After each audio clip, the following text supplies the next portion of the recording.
Hello guys, welcome back to the channel. Today we are looking at a 2003 F-150 and this is powered by the Ford V8 Triton engine, 5.6 liter. So these trucks were built from 1997 and they went from 1997 all the way to 2004, and they were powered by a variety of engines starting from the 4.2 liter, 4.6, and then you have the 5.4 liter and 5.4 liter supercharged.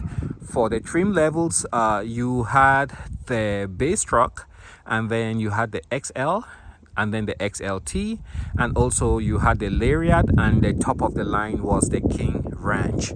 Now this was a major departure for Ford. You know, this styling, some people like it, some people just don't like it, and it all depends on your perspective. So it was a very popular truck until around the year 2001, when Chevy and Dodge came out with their new redesigned pickup trucks. At that point, sales numbers for this truck started to decline. Major issues plaguing these trucks, they have some issues with the cams. I think they start getting worn out and then noisy, and then that becomes a problem. Also, a major issue that these trucks face is that they are notorious for spitting out the spark plugs. It's really dramatic and it happens more often than you guys can imagine. I hope it stops. There you go. Another issue that they have is that you have the blend door actuator that's right under the dash. It's buried somewhere deep in there, and those are known to go out, and it's quite a chore, you know, to take the dash apart to get to those the blend door actuator. Another problem that is common with these trucks is that they are notorious for rusting on the fenders, and that's just something you have to live with. Mine has a considerable amount of rust, which you might not see. But otherwise, underneath the fenders, there's also some rust. You also have the exhaust manifold. That times the bolts will just snap off, and you know, then you start having a tick until the engine warms up, and then the gap gets sealed, and then you can drive quietly. So the most interesting thing is that these are quite polarizing for some people, and they just don't like it. So Ford corrected that, what I would call a perceived error, and the next set of Ford trucks were boxy, and that's what people liked. Also, you had some special editions of this truck. I think you have the SVT Lightning, which had a supercharged engine, and also I think there was a Harley Davidson edition which had the supercharged 5.4 liter engine. Now, as you guys can see, this is an XLT, and for this year, Ford also changed the naming of the crew cab. Here they call it the Super Crew, and that is what it looks like. Let's go ahead here, open up so you guys can see underneath the hood. I already popped up the hood. So this is what the engine looks like. Over here you have the coolant reservoir, you have the air intake, you have the brake master cylinder, you have the power steering pump reservoir, you have a fuse box right here. There's some lighting to see underneath the hood.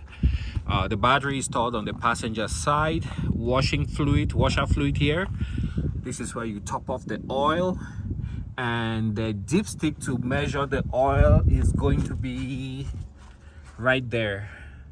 So that's where you have your dipstick on the driver's side, and it's kind of depending on how tall your truck sits, it could be a challenge locating where that dipstick is found.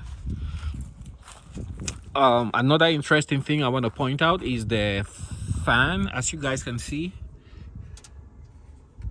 it's clutched, so you can spin it and then as it gets the engine gets warm, it tightens up, and then it actually moves the air very efficiently. You can see this one just had the manifold replaced. You can see the brand new plastic part and the metal part also. And one other thing I heard about this is it's quite difficult to do work like on the spark plugs and other stuff. You can see why. You have that fuel rail that seems to be in the way, so you'd have to move that, and before you get access to any of the spark plugs. I mean, for a big engine like this, you would think there would be enough room, but unfortunately that is not the case. It's also well known that many of these trucks, they have the paint up front here on the hood that gets chipped, and you know, it doesn't last very long. So you might notice that if you find older F-150 trucks. In the back here, let me just show you guys real quick. Here we have the gas tank filler, so it goes in there. Many aftermarket options for tail lights. And here you have the bed. Simple bed, nothing fancy like the modern trucks. This one has a tow hitch. You can see right there it says F-150 Super Crew. It has central locking. It's 4-wheel drive.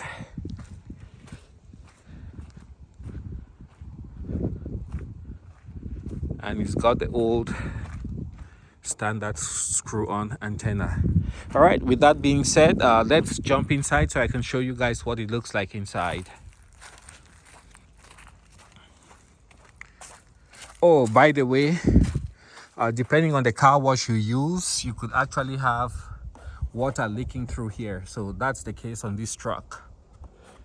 When I have the high pressure water going in, it actually leaks into the interior. Luckily, I don't have any major stains. So this is what the rear seat looks like. Sorry, it's kind of dirty. Haven't had it detailed. And it also folds forward to reveal more storage. So you have 1/3 and 2/3. Coming up front, one common item that gets bad is this step, and you can see how flimsy it is because it's all rusted. You know, the attachment points, they're all bad. So here you have a light here for like a reflector. You have the window controls on the driver's side, and there you have the controls for your mirror.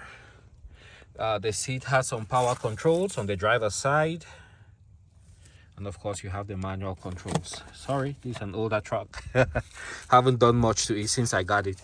Here you have controls for the pedals. You can raise or lower the pedals. Never tried it, don't know if it works. And there you have the e-brake. Here you have the controls for the lights. You twist to turn on the parking lights, twist a second time to turn on the headlights, and you pull it out to turn on the fog light. Here you have the control for the dash and interior light. Also this, let's turn that off. This steering wheel can be tilt adjusted, and this is the control to adjust the tilt. It's a leather wrapped steering wheel with airbag. Let's jump in so I can show you guys a little bit more. Yeah, inside the truck, what do we have? I believe the initial trucks, they had analog odometers. So this one, as you guys can see, it has a digital odometer, which is turned off right now because I don't have the key turned on, the ignition turned on. So let's see when we turn on the ignition. I don't know if you guys can see, if it's visible. Let's see if I can increase that. It's kind of hard to see. But anyways, it's a digital odometer. Let's turn that off and turn this off. So for the controls over here, you have some additional items like the radio with a CD player, which was big back in 2003. That was a highly sought after option. Also, you have the climate control system, which is a little bit lower right there.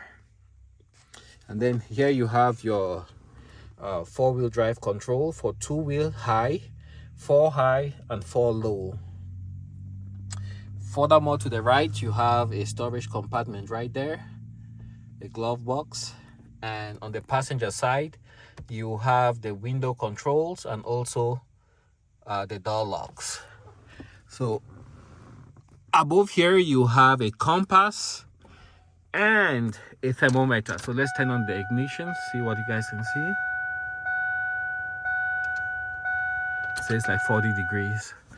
And here you also have storage for your glasses and also maybe your garage opener. That's pretty much what the truck looks like inside. This should be another seat, but right now I'm using it as an armrest and a cup holder. You have the big space in between for the tunnel. And one thing that's great with this truck is that so many of them were made, so many of them were sold, and so you can find spare parts easily if it breaks down and you need to get a replacement part. You don't need to absolutely buy a new one. You can get a used part from almost any junkyard. This also mirrors the Ford, I believe, Expedition of the same era. So yeah, that's what I had to share with you guys. Well, if you own one of these trucks, did I miss anything that you thought was important? Go ahead and share with us. We would like to know your thoughts on getting these trucks and using them, because they have depreciated so much.